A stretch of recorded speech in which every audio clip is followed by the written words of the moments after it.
우리 지금 5장 말씀을 지금 보고 있는데요. 5장의 1절에서의 말씀은 대제사장은 하나님께서 택한 자여야 한다. 하나님께서 택한 자가 대제사장이 된다 라고 하는 것이죠. 말씀해 보니까 대제사장은 사람 가운데에서 하나님께서 택한 자이다 라고 이렇게 말씀합니다. 목사님들도 다 하나님께서 택하신 거예요. 하나님께서 택하셔서 선지동산에서 7년을 공부하게 하고, 그리고 3년 동안 강도사로서 일을 하게 하셨다가 10년이 되었을 때에 목사 시험을 보고 합격을 해서 목사가 되는 겁니다. 예, 하나님께서 택하여 주시지 아니하면 목사가 되겠다고 왔다가도 신학교 1년 공부하다가 떠나는 사람도 있고 2년 지나면 또 떠나고, 그래서 처음에 시작할 때는 100명 정도가 목사 되겠다고 왔다가 끝날 때쯤엔 한 30명, 40명 정도 남는 것을 목격해 봅니다. 네. 어려운 거예요. 이 길을 간다는 게 결코 쉬운 일이 아니고, 저도 지금 생각해 보면 은퇴하신 목사님들을 생각해 봅니다. 은퇴하신 목사님들 정말 끝까지 70세까지 정년이 되기까지 목회를 한 교회에서 참 끝까지 한 교회를 섬기고 마친다고 하는 것이 얼마나 귀한 일인가. 정말 머리가 숙여지고 존경스러워지는 것은 그런 이유일 것입니다. 어쨌든 대제사장이라고 하는 것은 사람 가운데에서 하나님이 택하심을 통하여서 되어지는 것이다 라고 하는 것이고, 그 다음에 대제사장을 통해서 하는 일이 무엇이냐 라고 하는 것은 제사를 드리는 일이다. 오늘 성경 말씀 보니까 제사를 드리는 일을 한다. 근데 그 제사를 드리는 일을 하는 대제사장이 그 제사를 통하여서 할 수 있는 것이 뭐냐? 뭐 할 수 있는 것이 제사 드리는 거예요. 거기에서 초월해서 거기에서 자신의 권한 밖의 것을 생각하는 것은 월권에 해당되어지는데, 그게 뭐냐? 바로 속죄의 일이다 라고 하는 것입니다.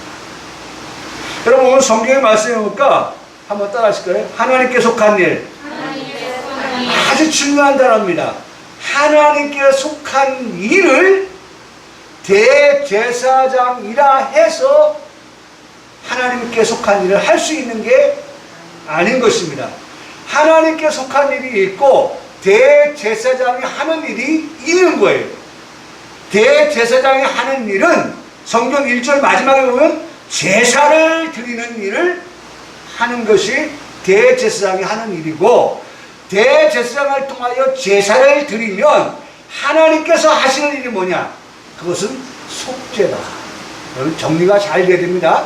하나님께서 하시는 일은 속죄다. 그래서 제가 말씀을 드렸습니다마는 결코 사람이 인간의 죄를, 사람의 죄를 뭐 할 수 없어요? 속죄해 줄 수 없는 것이다 라고 하는 것을 꼭 우리는 이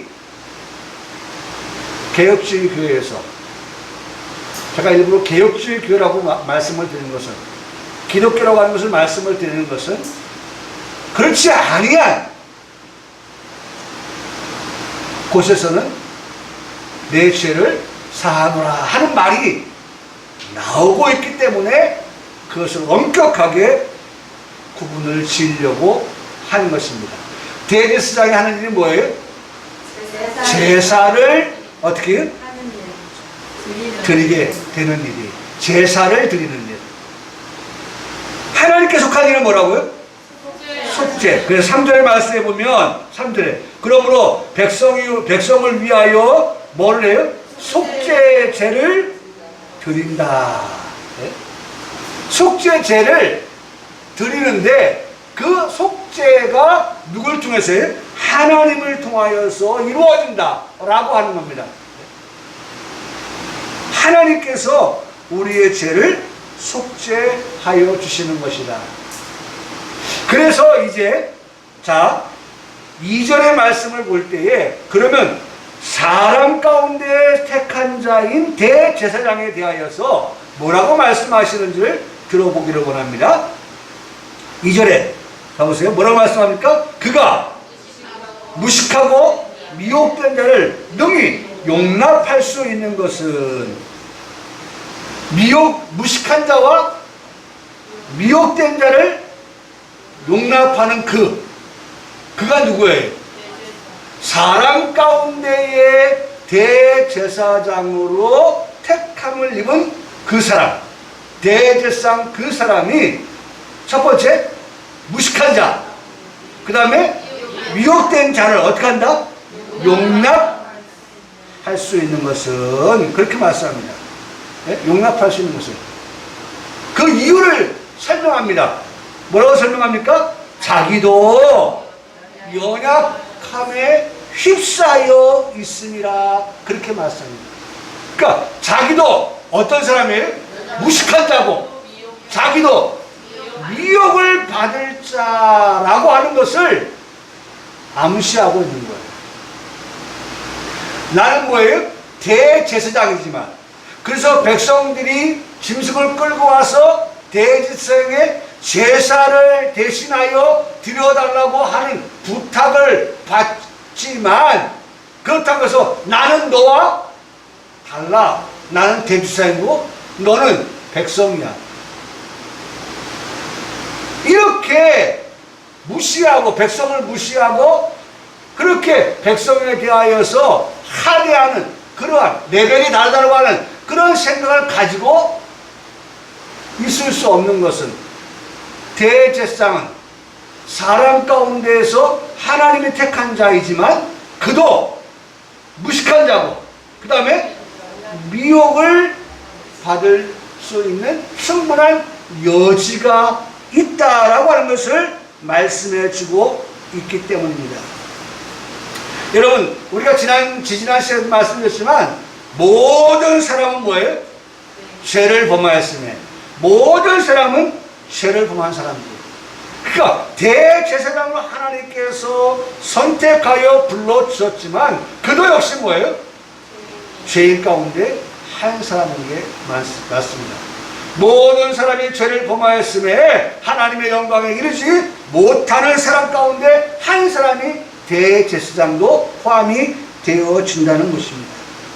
오늘 성경은 그런 모든 사람들이 무식한 자요 또 미혹을 받을 만한 그와 같은 자들이다 라고 하는 것을 말씀을 하고 있습니다.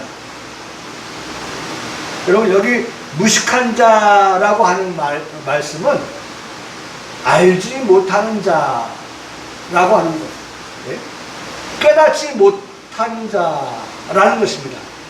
무식하다고 하는 것은 우리가 학교에 가서 공부를 안 했기 때문에 무식한 것도 무식한 거지만은 사실은 여러분 알지 못한다, 뭘 알지 못한다 하는 것을 오늘 교회학교에서 오늘 우리의 성도들이 생각할 게 뭐예요? 뭘 알지 못하는 거죠? 하나님에 대하여 알지 못하는 거예요. 깨닫지 못한다. 말씀에 대하여 깨닫지 못하면 우리가 어떻게 된다는 거예요? 무식한 자일 수밖에 없다는 것입니다. 여러분 오늘 교회 학교에 와서 뭘 배워요? 하나님을 배우고 말씀을 배우고 해서 우리가 무식을 떨쳐버려야죠. 무식을 깨뜨려야죠. 네? 우리가 언제까지 무식한 자로 사람들이 아유 저 무식한 자 여러분 무식한 자 하면 그런 소리를 듣는 우리 기분 좋아요 안 좋아요? 안 좋죠. 네? 아니 지나가는 사람이 나보고 무식하다고 하면 말이죠 그것도 기분 나쁜데 내가 아는 사람이 나를 보고 아유 저 무식한 여자네 저 무식한 여자 저 무식한 남자 무식한 놈 듣기 듣기 기분 안 좋아요. 여러분, 교회를 우리가 10년을 다니고 20년을 다니면서 듣지 말아야 될 말이 있다고 하면 그건 무식한 거예요. 무식한 거. 여러분, 매주마다 이 강단을 통하여서 하나님의 말씀이 선포되어지고 그 말씀이 우리에게 전달되어질 때에 우리가 어떻게 해요? 무식을 자꾸 깨야 되는 거예요. 네? 저 채석장에 가면 말이죠. 채석장에 가면 어떻게 합니까? 네? 돌을 깨잖아요. 네? 어떨 때는 말이죠. 이런 거 갖고 막 깨기도 하고, 어떨 때는 구멍 내가지고 푸각을 집어넣어서 폭파시키기도 하고, 어떨 때는 조금, 예? 두껍게 식같이 말이죠. 정 갖다가 뚝뚝 치기도 하고, 예? 어떻게 좀 깨뜨리는 거예요, 깨뜨려. 예?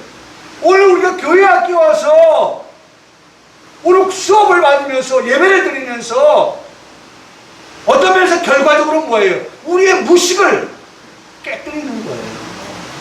예? 아니, 서당계 3년에 개가 풍마를 옮는다는데, 네? 우리는 성전 마당만 10년, 20년 밟고 다니면 뭐 하겠어요? 여전히 하나님도, 말씀도, 네? 우리가 여전히 무식에 빠져 있다고 하면, 오늘 성경은 우리가 적나라하게 말씀하잖아요. 네? 우리 사람은 애초부터 어떤 자이냐? 무식한 자라는 거예요. 무식한 자가.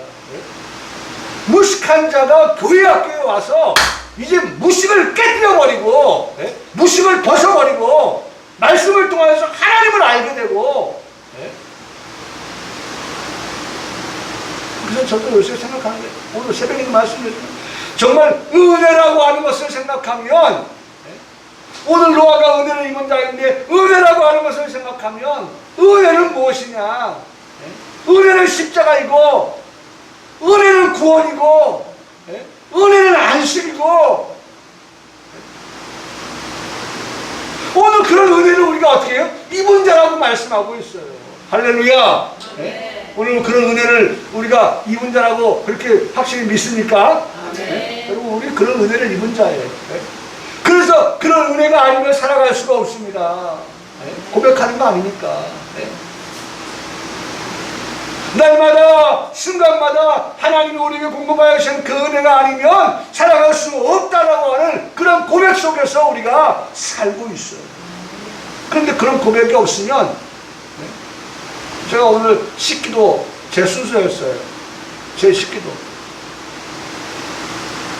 제가 처음 기도의 기도문을 시작할 때 감사를 생각했어요. 이 시대에 감사치 아니하는 그런 시대 가운데서 오늘 우리의 가정은 정말 범사에 감사하는 그러한 가정이 되게 해 주시옵소서. 여러분, 교회 학교에 와서 배우는 게 뭐예요? 감사예요. 감사치 아니한다고 하는 것은 결과적으로 하나님을 인정하지 않는다는 거예요. 하나님을 인정해 보세요. 범사가 다 어떻습니까? 감사할 수밖에 없어요. 오직하면 하나님께서 항상 기뻐하라, 쉬지 말고 기도하라, 범사에 감사하라고 말씀하시겠습니다. 달면 삼키고 쓰면 뱉는 것이 감사가 아니에요. 우리는 범사의 모든 것이 다 뭐예요? 감사인 거예요. 감사. 그러니 우리의 삶이 그렇게 하나님을 인정하고 하나님께 감사하며 살아갈 때 우리의 인생이 어떻게 윤택해질 수밖에 없죠. 기름질 수밖에 없죠.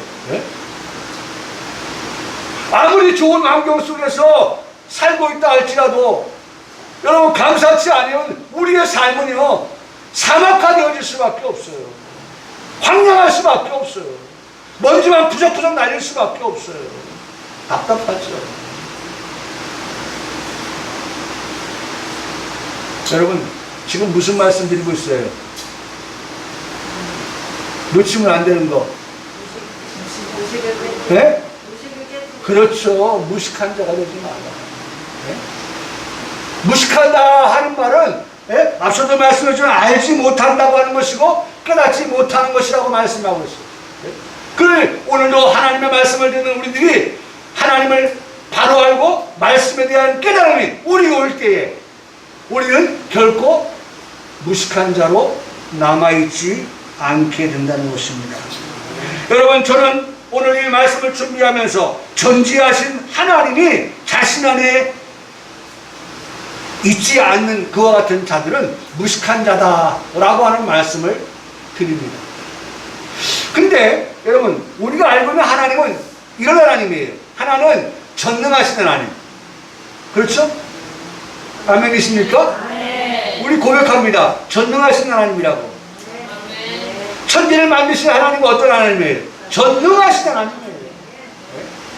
그런데 오늘 제가 전능하신 하나님을 말씀하지 않고 전지하신 하나님이 계시지 않는 그 사람은 어떤 사람이다? 무식한 사람이라고 하는 것은, 여러분, 전지, 모르는 것이 없으신 하나님을 우리가 믿고 그 하나님을 따르고 의지할 때에 오늘 우리 속에는 무식을 벗어 버리게 된다는 거예요. 여러분, 하나님을 바로 알아보세요. 하나님을 바로 아는 사람은 여호수아와 갈렙과 같은 사람인 거예요. 그 사람들은 가나안 땅에 들어갈 사람들이었던 거예요. 그런데 10명의 정탐꾼들은 함께 가서 보고 들었음에도 불구하고 그들은 뭐예요? 하나님을 알지 못하니까. 저들이 볼 때 우리는 정말 메뚜기와 같고 정말 조족지열과 같은 그런 우리들의 삶의 모습이지만, 그러나 하나님께서 우리와 함께 하시고 싸워주시면 얼마든지 우리가 어때요? 이길 수 있다고 하는 그러한 전치 하나님에 대하여서 그들이 바로 알고 있었다고 하면 그들은 두려울 게 없었던 거죠. 네? 없는 거죠. 전지하신 하나님께서 우리에게 보는 눈과 듣는 귀와 또한 깨닫는 마음을 주시지 않으면 우리는 처음부터 무식한 자였고 여전히 무식한 자로서의 삶을 살아갈 수밖에 없는 것입니다. 여러분, 사도행전 9장의 말씀에 화려한 이력을 자랑할 만한 사람 사울을 우리가 만나게 됩니다. 사울은 길리가 다소 출신의 유대인입니다. 사울은 가말리엘의 문화에 조상들의 율법에 엄한 교훈을 받으면서 그렇게 자란 사람입니다. 또한 사울은 하나님에 대하여서 열심히 특별했던 그러한 사람이었습니다. 그러한 출신에서부터 그 다음에 자라나는 과정과 이런 모든 것들을 살펴볼 때 사울은 정말 지금으로 말하면 스펙이 뛰어난 사람입니다. 엄친아입니다. 그는 금수저로 나고 자란 사람이라고 할 수 있을 것입니다. 내부적으로 그런 병을 가지고 살아가기에 기세등등한 사울의 모습을 볼 수 있습니다. 밖으로는 대제사장의 공문을 받아가지고 돌을 박해할 뿐만 아니라 사람을 죽이기까지 하였고 남녀를 결박하여서 옥에 넘기기까지 한 사람이 사울입니다. 그러나 본문의 말씀은 사울을 향해서 무식한 자가 뭐라 했어요? 알지 못하는 자, 깨닫지 못한 자라고 사울에 대하여 말씀. 무슨 소리야? 우리 사울 아까 말했잖아. 네? 그가 길리기아에서 출생했어. 그 다음에 가말리엘의 문화 생도야. 네? 그런 스펙을 가지고 있는 사람인데 뭐가 무식한 자야? 뭘 알지 못하고 깨닫지 못했다고 그래? 여러분, 누군가 이렇게 항변할지 모릅니다. 그런데 그런 사울이 다메섹에 가까이 갔을 때에 오정쯤 되었습니다. 호련의 하늘부터 그 빛이 사울에게 비추었습니다. 그리고는 사울에게 소리가 들렸습니다. 사울아! 사울아! 네가 왜 나를 박해하느냐? 나사렛 예수님의 그 음성이 사울에게 들려왔습니다. 물론 그 음성은 그 주변의 사람들에게 들리지 아니한 사울에게만 들렸던 음성이었습니다. 성경은 그렇게 말씀합니다. 눈은 떴으나 아무것도 보지 못하였다. 네? 보지 못하였다. 사람의 손에 이끌려서 다메섹으로 갈 수밖에 없는 그러한 사울이었다. 사흘 동안 보지 못했고 먹지 못하고 마시지 못하는 사울이었다 라고 말씀합니다. 이 상황에서 예수님은 다메섹에서 아나니아라고 하는 제자를 사울에게 보내게 됩니다. 그리고 아주 중요한 말씀을 사울에게 들려주게 되는데 이렇게 말씀합니다. 그가 또 이르되 우리 조상들의 하나님이 너를 택하여 여러분 오늘 대지사님을 사람 가운데서 택하는 것도 하나님이시지만 하나님께서 지금 하나님의 백성들을 핍박하는 죽이는 오게 가두는 그러한 사울을 향하여서 내가 너를 택했다. 여러분 이해가 안 가요. 네?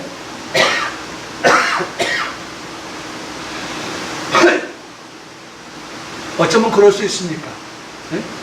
하나님의 도를 박해하는 그 사울을 하나님이 택하셨다라고 말씀합니다. 택하셨다. 자, 택하시고 너로 하여금 자기 뜻을 중요한 말씀입니다. 알게 하시며 보세요. 하나님의 뜻을 알지 못하니까 지금 사울은 뭐예요? 무식한 자가 맞다니까요. 하나님의 뜻을 알지 못하는 사울은 돌을 박해할 뿐만 아니라 사람을 죽이고 어떤 사람입니까? 그 돌을 믿는 사람들이죠. 그 다음에 그 돌을 믿는 사람 가운데 또 오게 가두는 그러한 하나님을 알지 못하는 그러한 사울에 대하여 자기 뜻을 알게 하신다. 하나님께서 택한 사울의 무식의 때를 어떻게 벗겨내고 계시는 과정을 봅니다. 그러면서 말씀합니다. 뜻을 알게 하시며 그 의인을 보게 하시고 그 입에서 나오는 음성을 듣게 하셨다. 세 가지 말씀하셨어요. 하나는 알게 하시고 그 다음에 보게 하시고 그 다음에 세 번째는 듣게 하신다. 여러분 무식을 벗어버리는 것은 이 세 가지, 사울이 일어났던 이 세 가지, 사울이가 말씀하셨던 이 세 가지 알게 하시고 보게 하시고 듣게 하셨다. 여러분 증인의 3대 요소, 증인이 되는 3대 요소가 바로 여기에 있습니다. 여러분 하나님의 증인이 내려가는 것은 결코 하나님이 무식한 자를 통해서 쓰시지 않아요.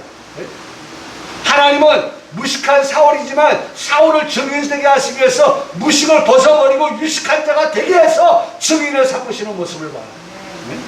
여러분 아까도 말씀드렸죠. 목사 되는 게 10년이에요. 처음에는 하나님을 알지 못하고 성경도 모르고 하던 사람이 신학교 하나님의 부름받아서 가가지고 말이죠. 하나 1년 어떻게 합니까? 그 무식을 벗겨내고 있어요.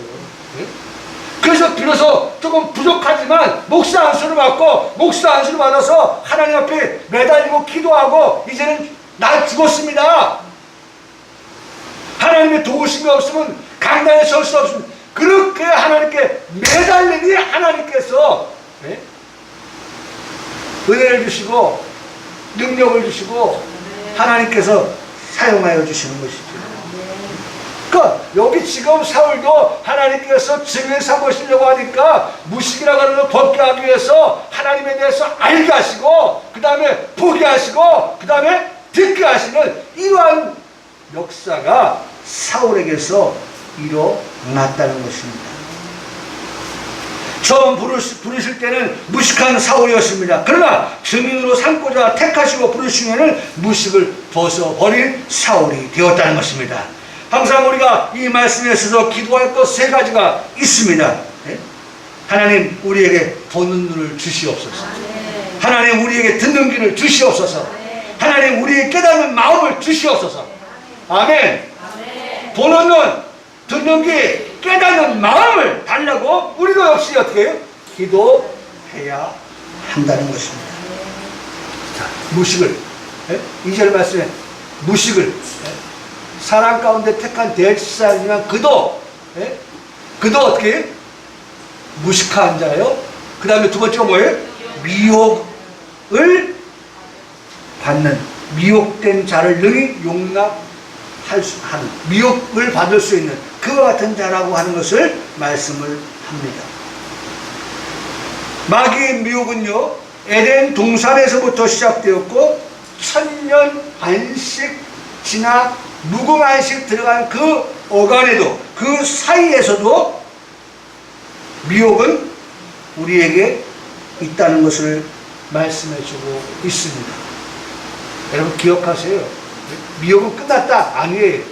지금도 미혹은 있고, 그 미혹은 1000년 안식이 끝나고 무궁안식이 들어가는 그 어간에도 잠깐 노임을 받는 마귀가 곡과 마곡에 대하여 미혹하는 일이 있다고 성경은 우리에게 말씀해 주고 있습니다. 하물며 여러분, 오늘 우리가 살아가면서 이런 생각을 해보게 됩니다. 그 미혹은 예수님에게도 있었는데, 하나님의 아들 예수님에게도 있었는데 라고 생각해보면 오늘 우리에게도 있는 그 마귀의 미혹, 여러분 그 마귀의 미혹은요, 결과적으로 우리로 하여금 어떤 결과를 자초하게 만드는 거죠? 네? 실패. 뭐에 대한 실패예요? 결국 우리로 하여금 죄를 짓게 하는 일이죠. 네? 미혹을 통하여서 오는 게 뭐예요? 죄죠, 죄. 네? 죄를 짓게 하는 거예요, 죄를 짓게. 네? 성도로 죄를 짓게 한 후에, 그 다음에 두 번째는 뭐예요? 사망에 이르는데 그 사이에 뭐가 와요? 패배의식. 아, 또 졌네.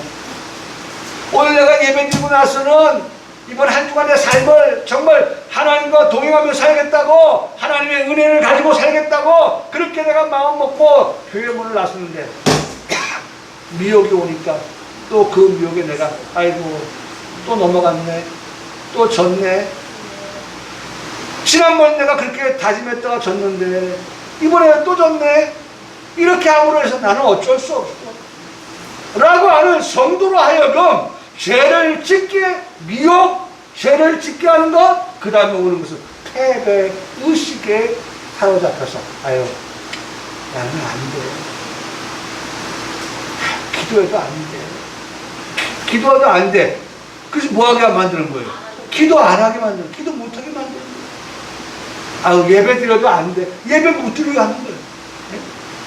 난 예배 드리면 사람이 변화될 줄 알았는데, 기도하면 우리가 승리할 줄 알았는데, 기도하고도 예배 드리고도 우리가 이게 자꾸 미혹에서 이기지 못하는 우리 자신을 보면서 우리 마음에 찾아오는 것은 안 되는구나, 안 되는구나, 안 되는구나 라고 하는 그런 패배주의에 빠지게 한다는 것입니다. 그러면 결과적으로 뭐예요? 이제는 패배의식 속에서 자존감마저도 상실하게 됩니다. 어떤 자존감입니까? 내가 하나님 자녀 맞아? 내가 구원받은 자 맞아? 하나님의 은혜를 받은 자 맞아? 내가 천국 들어갈 수 있을까? 이러한 것들까지라도 의심하게 만드는 그러한 것들을 우리에게 가져다 준다는 것입니다. 그래서 성경은 우리에게 말씀합니다. 그리스도의 사랑에서 끊어놓으려고 합니다. 여러분, 미혹의 결과는 뭐냐? 우리를 그리스도의 사랑에서 끊어놓은 거예요. 네? 여러분 보세요. 엄마와 뱃속의 아기는 뭘로 연결되었어요? 탯줄로 연결되었잖아요. 네? 그 탯줄이 끊어진다면 아이는 어떻게 되겠어요? 네? 그 생명을 장담하고 보장할 수가 없어요. 네? 오늘 미혹이라고 하는 것을 통하여서 우리를 끊어놓는데 무엇과 끊어놓느냐? 그리스도의 사랑에서 우리를 끊어놓으려고 한다는 거예요. 네? 그리스도의 사랑에서. 로마서 8장 39절을 말씀합니다. 높음이나 깊음이나 다른 어떤 피조물이라도 우리를 우리 주 그리스도 예수 안에 있는 하나님의 사랑에서, 한번 따라하시겠습니다. 끊을 수 없느니라. 끊을 수 없느니라. 네. 여러분, 하나님의 사랑에서 끊을 수 없어요. 아무리 우리에게 마귀가 우리를 시험한다 할지라도, 미혹한다 할지라도, 네? 절대로 네? 우리가 그러한 실패하는 그런 모습, 생각을 가질 수 있고, 패배적인 의식을 가질 수 있고, 정말 자존감도 떨어지는 그러한 마음은 올 수 있겠으나, 그건 우리에게 있는 것이고, 하나님은 여전히, 할렐루야! 할렐루야!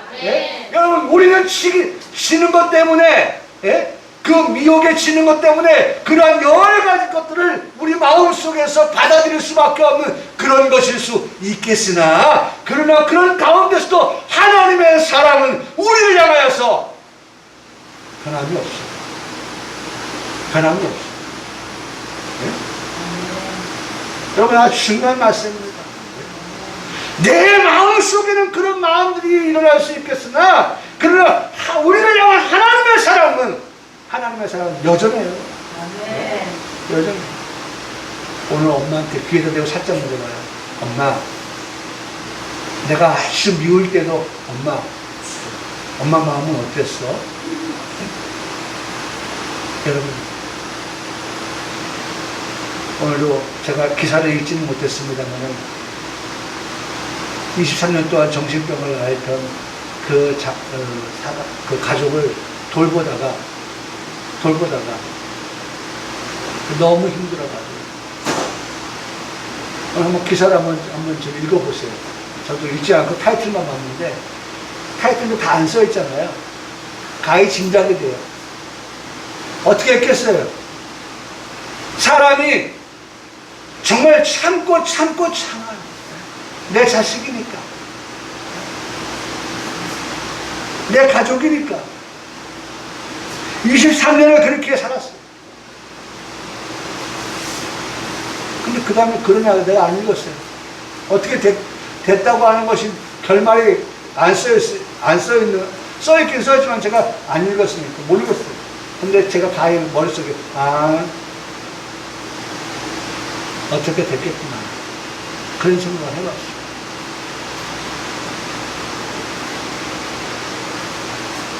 여러분, 우리 사람은 부모도 마찬가지예요. 그럴 수 있어요. 보통의 부모는 그렇지 않지만 어떨 때 힘에 겨워서, 너무 힘에 겨워서 줄을 놓는 그런 일들도 있었어요. 그러나 중요한 건, 우리가 믿는 하나님은 무슨 일 있어도 줄을 놓지 않아요. 보면 옛날에 보면 말이죠. 자, 잡어! 하면 이렇게 잡았단 말이에요. 이렇게. 근데 요새는 어떻게 잡아요? 이렇게 잡아요. 몰라, 이렇게 잡으면 더 안 미끄러지고 안 떨어지고 하는지 모르겠는데, 절대로 하나님은 우리를 어떻게 하지 않으세요? 놓지 않으세요. 아니, 로마서 8장 28절의 말씀 우리 정확하게 39절의 말씀에 보장하고 있잖아요. 하나님의 사랑에서 끊을 수 없다. 미혹이 와서 우리를 하나님의 사랑에서 끊어놓으려고 하지만은, 그래서 우리 인간의 마음속에서는 끊어졌을지 모르지만, 그러나 하나님은 우리를 어떻게 해요? 결코 놓지 않으세요. 하나님은 결코 놓지 않으세요. 돌아와.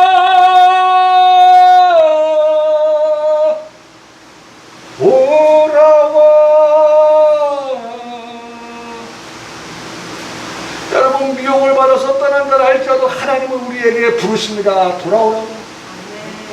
언제든지 진나간 탕자가 돌아오기를 기다리는 아버지의 그 마음과 같이, 그렇게 우리를 향한 그 하나님의 사랑은 변함이 없어요. 할렐루야. 여러분, 무슨 일이 있어도 여러분, 이러한 신앙을 교회 앞에서 배우고 난다고 하면, 여러분, 우리 가끔가다 그런 마음이 들 때도, 또 시간이 지나면 우리 마음속에 그래도 돌아갈 곳은 어디밖에 없어요? 내 집, 아버지 집밖에 없다. 이 생각이 우리 속에 기억이 나야 되는 거야. 기억이 나야 돼. 여러분, 하나님의 사랑은 독생자 예수님을 나를 위해 보내어 주신 것입니다. 하나님의 사랑은 예수님께서 나를 위해서 십자가 지시는 것이고 죽으시는 것이었습니다. 그런 사랑에서 끊을 수 없다는 거예요. 하나님의 사랑은 우리에게 은혜를 입혀 주시는 것입니다. 하나님의 사랑은 안식에 들어가서 보좌 앞에 우리가 담대히 서도록끔 하게 하신다는 것입니다. 여러분, 미혹을 받습니다. 그 미혹을 우리는 어떻게 됩니까? 이겨야 하는 것입니다. 어떻게 해요? 어떻게? 로마서 8장 30절에 말씀합니다. 네? 그러나 이 모든 일에 우리를 사랑하시는 이로 말미암아 넉넉히 이기느니라. 네? 여러분 보세요. 내가 이길 수 있어서 이겼다고 말하는 게 아니라 우리를 사랑하시는 그분으로 말미암아 넉넉히 이긴다고 말씀하고 있어요. 겸손하게 우리가 이기는 법을 배웁니다. 우리가 하나님을 사랑하는 것이 맞습니다.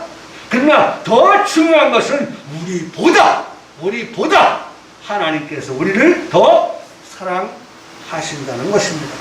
우리를 사랑하신 하나님께서 이 미혹을 이기도록, 그것도 넉넉히 이기도록 하게 하신다라고 하는 확신과 할렐루야. 중요한 단어를 말씀합니다. 그 다음에 고백. 우리가 고백할 수 있어야 돼요. 넉넉히 이긴다. 네? 우리를 사랑하시는 이로 말미암아서 넉넉히 이긴다라고 하는 확신, 그런 고백이 우리에게 있어야 한다는 것입니다. 이긴다고만 할 때는 내 힘 가지고 말하는 것입니다. 그런데 넉넉히 이긴다고 말씀하시는 것은 내 힘만으로는 불가능한 일입니다. 우리를 사랑하셔서 마침내 안식에 들어가게 하시기 위해서 독생자 예수님을 보내주실까지 사랑하시는 사랑이기 때문에 어떻게 해서든지 이기게 하신다고 하는 것입니다. 사람으로서는 그 대제사장 가운데 엘리 제사장을 볼 수 있는데, 엘리 제사장의 두 아들 홈리와 비느하스를 봅니다. 네? 홈리와 비느하스 어떻게 했어요? 네? 그렇죠. 네? 성경은 사무엘상 2장 12절에 행실이 나빴다. 네? 그들도 아버지의 제사장처럼 제사장입니다. 그런데 행실이 나빴어요. 여호와를 알지 못하는 제사장들이었다라고 사무엘상 2장 12절에 말씀합니다. 네? 행실도 나쁘고 그 다음에 여호와를 어떻게 알지 못하는 제사장이었다. 여러분, 지금 우리가 무식한 자, 미혹된 자를 말씀하고 있습니다. 네? 제사장이라 할지라도 그런 일들을 만나보게 돼요. 결국 어떻게 했어요? 네? 결국 어떻게 했어요? 네? 전쟁에 나가서 두 아들 죽고 벗게 빼앗겼고 아들 죽었다는 소식에 의자 앉아있던 아버지 엘리제사가 뒤로 자빠져가지고 어떻게 했어요? 네? 목이 부러져서 죽었어요. 여러분, 우리가 정말 믿음으로 자식들을 교육시켜야 돼요. 네? 이런 불행한 일 가정에 오지 않도록 우리 가정의 자녀들에게 정말 기회 있을 때마다 믿음으로 자꾸 살아가도록 교육하고 가르치고, 네? 하는 것이 오늘 하나님께서 우리 가정에 허락하여 주신 부모된 우리의 해야 할 일이라고 하는 사실도 보게 됩니다. 여러분, 저는 이 말씀을 보면서 그래 보세요. 네? 요것만 말씀드리고 마치는데 보세요. 네? 엘리 제사장도, 홈리 제사장도, 비나스 제사장도, 네? 다 그들이 제사장이었어요. 근데 보세요. 어떻게 됐어요? 그렇게 행실이 나빴고 여호와를 제대로 알지 못해서 그런 기운을 맞게 되는 것입니다. 오늘 목사님도 사랑 가운데에서 목사가 되었어요. 그래서 절대로 목사는 그렇게 성도들한테 가르쳐요. 목사 바라보지 말고 누구만 바라봐라? 하나님만 바라보십시오. 하나님만 바라보십시오. 하나님만 바라봐야 될 이유가 거기였어요. 왜? 목사도 어떻게? 사람 가운데에서 택한 자이기 때문에 어떨 때는 그렇게 무식이 드러나기도 하고 어떨 때는 미혹을 받기도 하고 그래서 내가 제사장이지만 성경은 말씀합니다. 예? 성경은 2절에 오늘 2절만 보고 마치는데 2절에 뭐라고 말씀하세요? 무식하고 미혹된 자를 예? 그가는 누구예요? 그가 앞에 대제사장이 예? 백성 가운데 무식한 자, 미혹된 자가 오면은 너희 그를 어떻게 하라? 용납하라. 예? 너하고 나하고 질이 달라, 수준이 달라, 그렇게 예? 생각하지 말고 용납하라는 거예요. 이유는 자기도 예? 대제사장인 자기도, 사람 가운데 택함 받은 대제사장 자기도 어떻게 해요? 연약함에 휩싸여서 무식한 자, 미혹된 자일 수 있기 때문이다 라고 하는 것입니다. 그래서 여러분, 교회가 목사님 우상처럼 바꾸는 건 아니고요. 네? 목사도 나만 받들라고 말하면 안 돼요. 성도들을 자꾸 어떻게 해요? 누구만 바라보게? 하나님 바라보게 만들어야지. 네? 오늘 우리가 그와 같은 성도들 되기를 바라고, 우리가 무식을 떨쳐버리고 그 다음에 미혹을 받는 자 되지 않고, 미혹을 받을 때에도 능히 이기는 그러한 성도의 삶이 우리 모두의 삶이 되기를 주님의 이름으로 축복합니다. 예. 우리 찬송부를